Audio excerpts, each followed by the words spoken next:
இந்த ஒரு விழிப்புணர்வு சமூகத்துக்கான ஒரு படத்தை வந்து நல்ல தரமான படங்களா வந்து எடுத்துட்டு வராங்க. என்னடா நடிக்க போறங்கிற, இந்த கலர்ல இருக்க, வெள்ளையா இருந்தா தான்டா சினிமால எடுப்பாங்க அப்படின்னு வந்து சொன்னாரு. பாட்டில் வந்து குடி பழக்கத்தினால எப்படி வந்து ஒருத்தரோட வாழ்க்கை வந்து மாறி போகும். ஒரு டைரக்டர் இந்த வேலையெல்லாம் செய்யணுமா, இல்ல இந்த வேலை செய்யறதுக்காக டைரக்டர் ஆனாரா? ரெண்டு மட்டும் எப்படியாவது இவன் மீண்டு வந்துடக்கூடாதாங்கிற ஒரு பெரும் ஏக்கம் எனக்கு இருந்துட்டே இருந்துச்சு. திரும்பி போய் இது விழுந்துடக்கூடாது. எனக்கு ஒண்ணு ரொம்ப பிடிச்சிருக்குது, நீ மழை மாதிரி வாசனையாகிறேன்னு சொல்லுவா. படிக்கிற ஆள் மட்டும் தான் உண்டு. அப்போ வந்து உலக சினிமா கதைகள்லாம் பார்க்கும் போதோ ஆஹா அப்படின்னு சொல்லி நாளை ஒரு 10-15 வருஷம் கழிச்சு நம்ம தமிழ் சினிமாவே வந்து உலக சினிமாவா ஆக போகுது, அப்படிப்பட்ட படங்கள்லாம் எடுப்பாங்க அப்படின்னு ஒரு கனவோடு இருந்தேன்.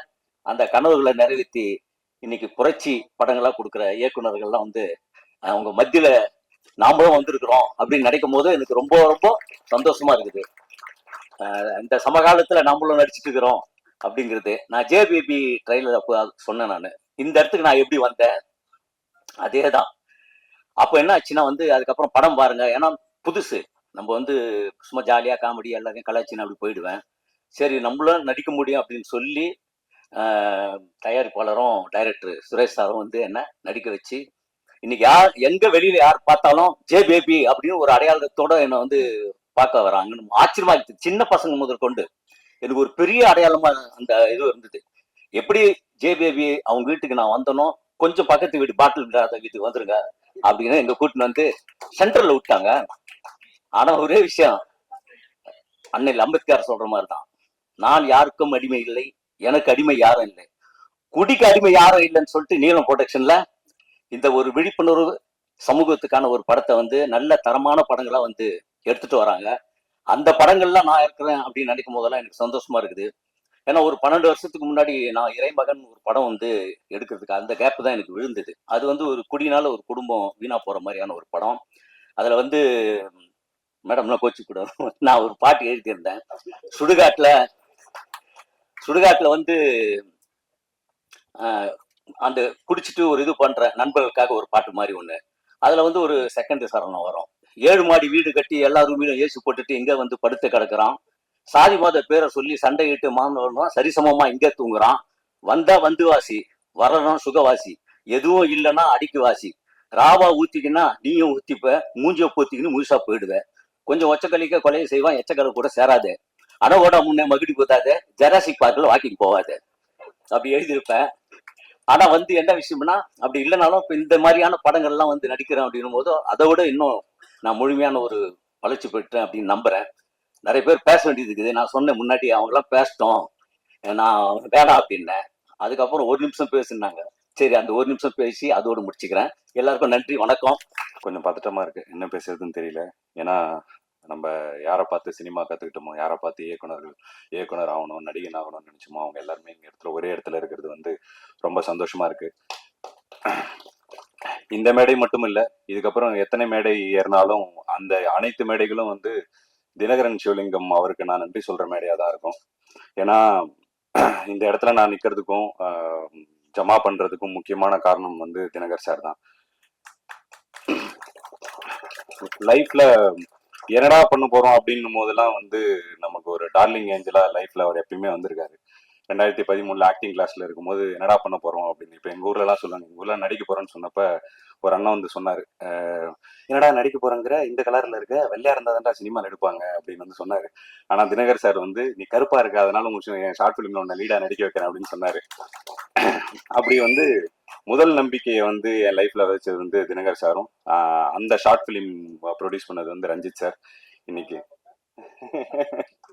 இன்னைக்கு வந்து அதே ரஞ்சித் சாரோட ப்ரொடக்ஷன்ல, தினகர் சாரோட டைரக்ஷன்ல பாட்டில் ராதா ரொம்ப சந்தோஷமா இருக்கு. அதுல இருந்தவங்க எல்லாருமே வந்து இன்னைக்கு ரொம்ப, அந்த ஷார்ட் பிலிம்ல இருந்தவங்க எல்லாருமே வந்து பயங்கர பெரிய ஆளுமையா அந்த ஸ்டேஜ்ல உட்காந்துருக்காங்க. தினகர் சார், ஜெயண்ணா, அதே மாதிரி பாட்டில் ராதா படம் வந்து எனக்கு ரொம்ப ரொம்ப முக்கியமான ஒரு பிலிமா இருந்தது.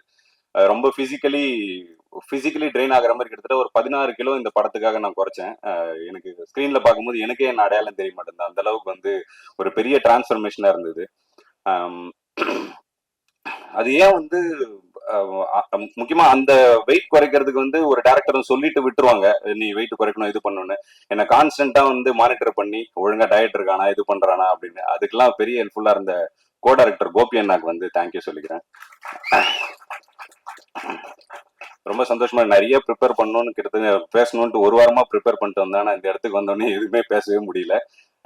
இந்த வாய்ப்பளித்த தினகர் சாருக்கும் என்னோட கூட சக நடிகர்கள் குரு சோமசுந்தரம் சார், சஞ்சனா, அவங்களெல்லாம் வந்து அவங்க கூட நடிச்சது வந்து ரொம்ப பெருமையா சந்தோஷமா நினைக்கிறேன்.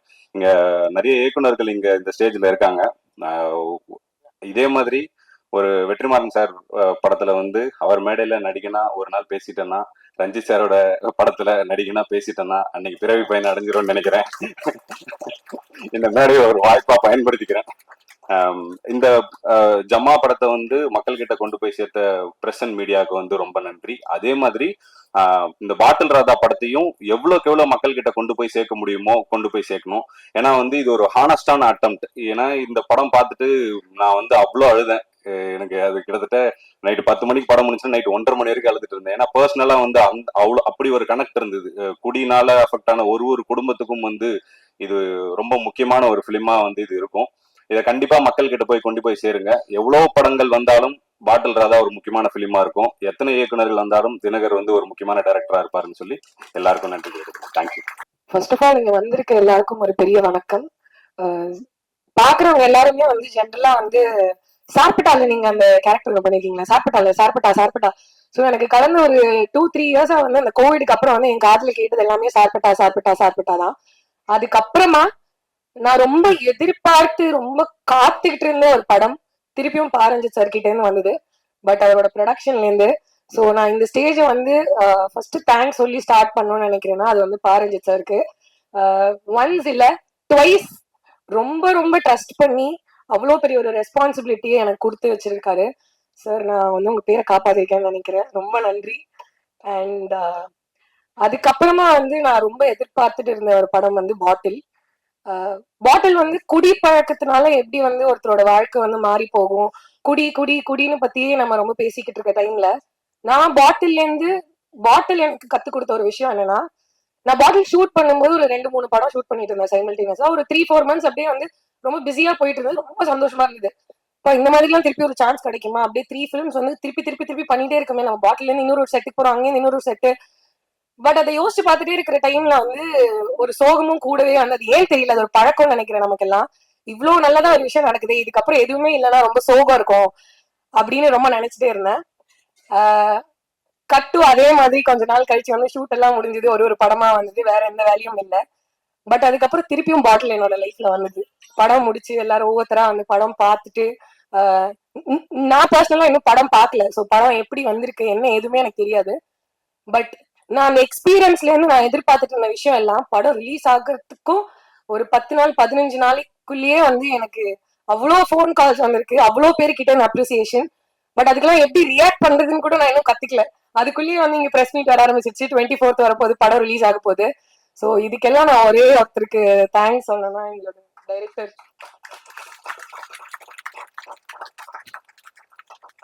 சார் வந்து எப்படின்னா வந்து பாரஞ்சித் சார் எப்படி சாப்பிட்டா எனக்கு கொடுத்து என் லைஃபை சேஞ்ச் பண்ணாரோ, பாட்டில் கொடுத்து சார் ஐ திங்க் நீங்க என் லைஃபை சேஞ்ச் பண்ணிருக்கீங்கன்னு நினைக்கிறேன். எனக்கு தெரியுது, நான் பேசும்போதே எனக்குள்ள வந்து ஒரு லைக் நான் சொல்லும் போதே அப்படியே உடம்பெல்லாம் சூடாகுது. எனக்கு தெரியுது சரி இதுக்கப்புறம் லைஃப் கொஞ்சம் டிஃப்ரெண்டா இருக்கும், ஒரு பயங்கரமான ஹோப்.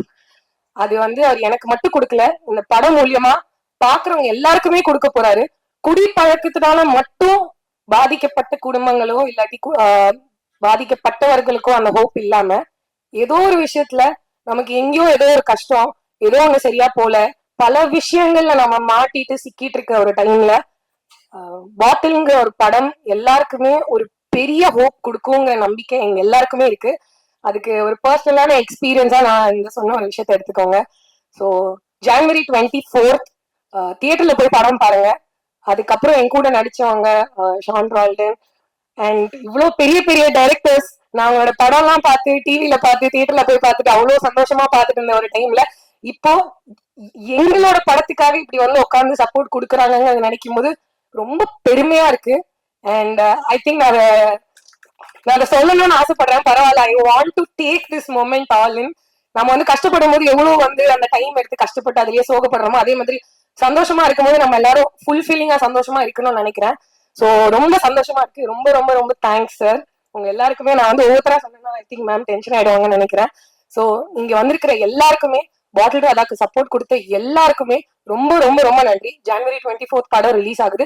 தியேட்டர்ல போய் பாருங்க, குடும்பத்தோட போய் பாருங்க. உங்க குழந்தைங்க, ஒய்ஃப், சிஸ்டர் யாரா இருந்தாலும் கூட்டிட்டு போங்க. பார்த்துட்டு படம் எப்படி இருக்குன்னு எங்களுக்கு சொல்லுங்க. நன்றி. இப்பவும் டைரக்ட் பண்ணிட்டு இருக்கிறாரு தினகரன். ரொம்ப வண்டர்ஃபுல் டைரக்டர் அவரு. எல்லாருக்கும் வணக்கம். Especially press and media people. ரொம்ப சந்தோஷமா இருக்கு இந்த படத்துல நான் பார்ட்டா இருக்கிறது. நம்ம எங்க இருக்கிறோம்னா எல்வி பிரசாத்ல இருக்கிறோம். எல்வி பிரசாத் யாருன்னு சில பேருக்கு தெரியாதுன்னு நினைக்கிறேன். அவர் ஒரு டைரக்டர் அண்ட் ப்ரொடியூசர். அவர் வந்து வெறும் டைரக்ஷன் படம் ப்ரொடியூஸ் பண்ணிட்டு சும்மா இருக்குல்ல. அவர் ஒரு இன்ஸ்டியூட் ஆரம்பிக்கிறாரு, அவர் வந்து லேப் ஆரம்பிக்கிறாரு. படம் வந்து சினிமாவினுடைய ரீச்சும் சினிமாவினுடைய வலிமையும் தெரிஞ்சதுனால இதை நிறைய பேர் முறையா கத்துக்கணும் அப்படிங்கிற ஆசைப்பட்டதுனாலதான் இந்த இடம் இருக்குது. இந்த இடத்துல நாமெல்லாம் கூடி இருக்கிறோம். அதே மாதிரிதான் சினிமாவுடைய வீச்சையும் சினிமாவுடைய வலிமையும் புரிஞ்சுக்கிட்டு ஒரு இயக்குனரா உள்ள நுழைஞ்சு இப்போ வந்து நீலம் ப்ரொடக்ஷன் பிளஸ் நீலம் பண்பாட்டு மையம், நீலம் புக்ஸ், வருடம் மார்கழியில் மக்கள் இசை என்ற ஒரு ப்ரோக்ராம் மூலம், அதாவது ஒரு டைரக்டர் இந்த வேலையெல்லாம் செய்யணுமா இல்ல இந்த வேலை செய்யறதுக்காக டைரக்டர் ஆனாரா அப்படிங்கிற ஒரு இதையும் ஒரு முன்னோடியா இருக்கிறாங்க. அதாவது ஒரு வேலை செஞ்சா நம்ம வந்து வேலை பார்த்துட்டோம் அப்படின்னு சொல்லாம நிறைய வேலை செய்யறாரு. அது மாதிரி இருந்தவர் தான் பிரசாத்னு நினைக்கிறேன். அதே மாதிரி இருந்த ஒரு டைரக்டரும் இருக்கிறாரு, எஸ் பாலச்சந்தர். அவர் வந்து வீணை பாலச்சந்தர்னு சொல்லுவாங்க. Director, music director, producer and actor கூட அவரு. ஸோ அவ்வளவு பன்முகங்கள் கொண்ட ரஞ்சித் அண்ணாவுடைய நீலம் ப்ரொடக்ஷன் கீழே நான் இந்த படத்துல ஒரு ஹீரோவா நடிச்சதுல எனக்கு ரொம்ப ரொம்ப பெருமையா இருக்கு. ரொம்ப ரொம்ப பெருமையா இருக்குது எனக்கு. அப்புறம் பலூன் பிக்சர்ஸ் இந்த படத்தை வந்து ஃபர்ஸ்ட் அக்செப்ட் பண்ணி இதுக்கு இனிஷியேட் பண்ணி நீலம் கூட சேர்ந்து செய்யணும் அப்படின்னு சொன்ன அருண் பாலாஜின்னா, இந்த கதையெல்லாம் வந்து பல பேர் வந்து ரொம்ப யோசிப்பாங்க. ஏன்னா சில விஷயங்கள் கதையால் படிக்கும்போது முடிவு பண்ண முடியாது. ஸோ அதுக்கு அவங்க 2 பேரும் தான் இதுல வந்து மெயினா ஆகுது. ஸோ வழக்கம் போல இந்த படம் வந்து நான் நடிக்கும் போது எல்லாரும் கேட்பாங்க இது எப்படி வித்தியாசமா நடிக்கிறீங்க அப்படின்லாம். நான் அதுவும் வித்தியாசமா நடிக்கல. நடிச்ச பின்னாடி அது வித்தியாசமா மாறிடுது. அது ரொம்ப ரொம்ப சந்தோஷம். இதுல கோ ஆக்டர்ஸ் வந்து ரொம்ப பெரிய துணை இருந்திருக்கிறாங்க. எஸ்பெஷலி சஞ்சனா அவனுடைய நடிப்பு வந்து போற்றத்தக்கதா இருக்கும். அது எனக்கு ரொம்ப ஹெல்ப் பண்ணிச்சு. ஒரு கோ ஆக்டர் மூலமா வந்து இன்னொரு ஆக்டர் வந்து அதுல இருந்து ஒரு இது வர்றதுங்கிறது ஒரு ஒரு அது சும்மா நடந்துராது. அந்த வகையில வந்து தினகருடைய உழைப்பு வந்து என்னால எப்படி சொல்றதுன்னே தெரியல. ஃப்ரம் ஏ டு இசட் வரைக்கும் ஒரு நிறைய வேலை பார்த்தாரு. Very organic director. ரொம்ப ரொம்ப ஆர்கானிக்கா இந்த வேலையை கொடுத்தாரு. ஏன்னா சில சமயம் சில மீட்டிங் நடக்கிற மாதிரி சீன் நடக்கும்.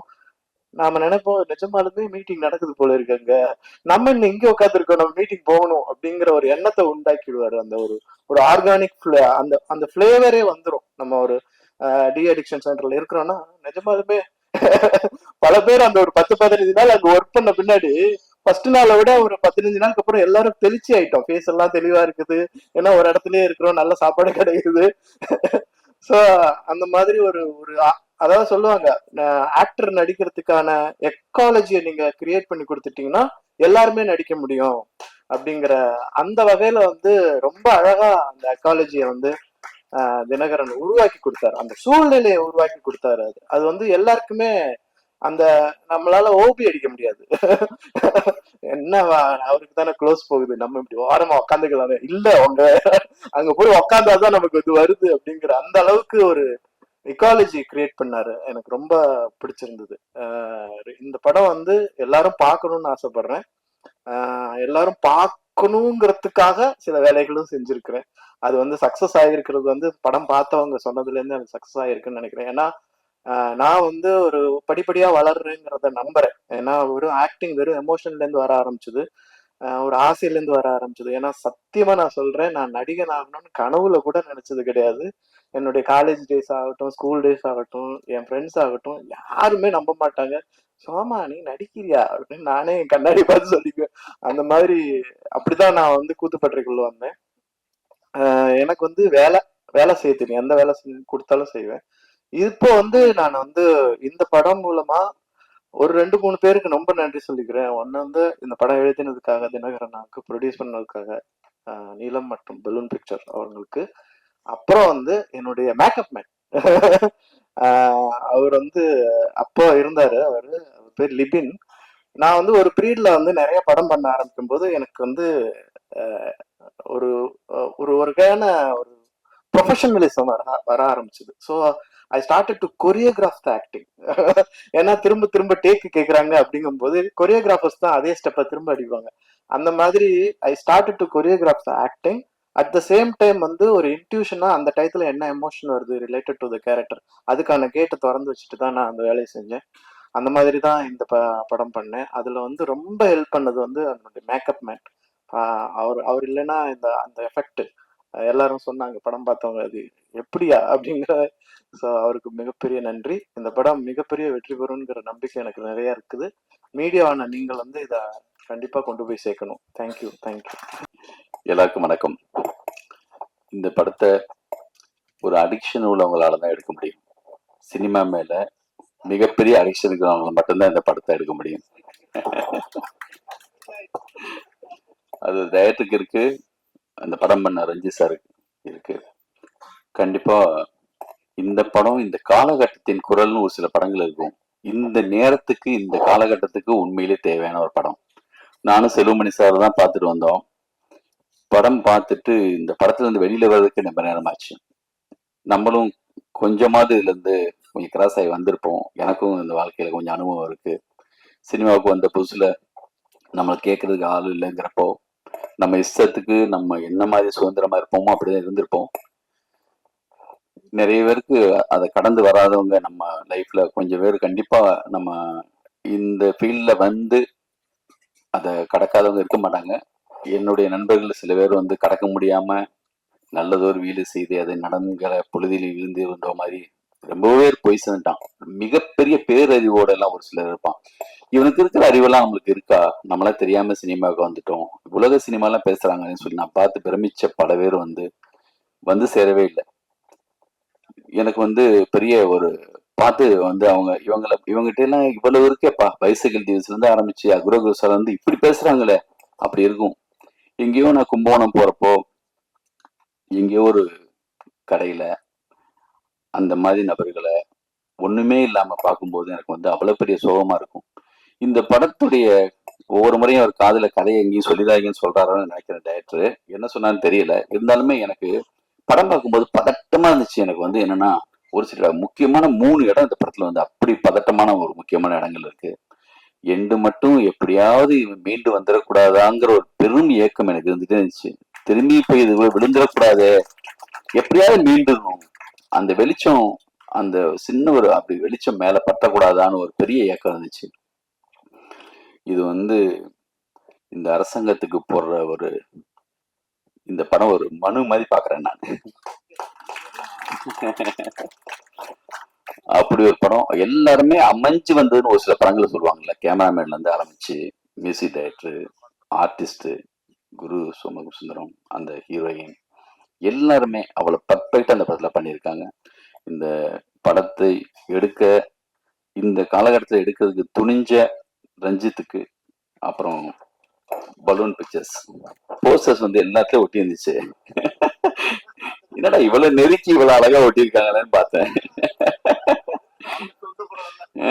கண்ணு ஒரு தடவை மணி சார் தான் சொன்னாராம், காலையில விடிஞ்சா எல்லாத்துலயும் மஞ்சளா தெரியும் சொல்லி அலைப்பாயதுக்காக ஒரு போஸ்ட் ஓட்ட சொன்னாராம். அது மாதிரி எங்க பார்த்தாலும் கையில தொங்கிட்டு இருக்கிறதா இருக்கு சிட்டி மொத்தமும். காரணம் என்னன்னு பார்த்தா அப்புறம் தெரிஞ்சது அண்ணன் இருக்காரு அதுலன்னு. வாழ்த்துக்கள் மொத்தமா இந்த டீம் மொத்தத்துக்கு வாழ்த்துக்கள். இது பிரச்சாரமான ஒரு படம்லாம் கிடையாது. உள்ள அவ்வளவு டென்ஷனான அழகான மிக சரியான விஷயங்களோட ஒரு ஸ்கிரீன் பேவோட மிக அற்புதமான படமா வந்திருக்கு. இந்த படத்துக்கு என்னுடைய வாழ்த்துக்கள். நன்றி.